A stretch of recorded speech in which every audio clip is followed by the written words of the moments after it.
បាទអញ្ចឹងសម្រាប់ទូកលងរបស់វត្តសិរីឧត្តមប្រជុំវង្សាព្រែកតគួនគឺបានធ្វើការចុះមកដល់ផ្ទៃទឹកហើយបងប្អូនទាំងអស់គ្នា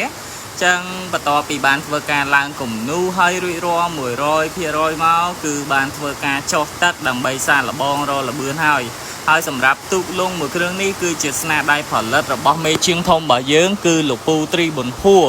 ដែលទូកនេះដែរគឺស្ថិតនៅក្នុងវត្តសិរីឧត្តមប្រជុំវង្សាព្រែកតគួនស្រុកបាយឆៅខេត្តឃ្លាំងនៃទឹកដីបងប្អូនខ្មែរក្រមរបស់យើងណា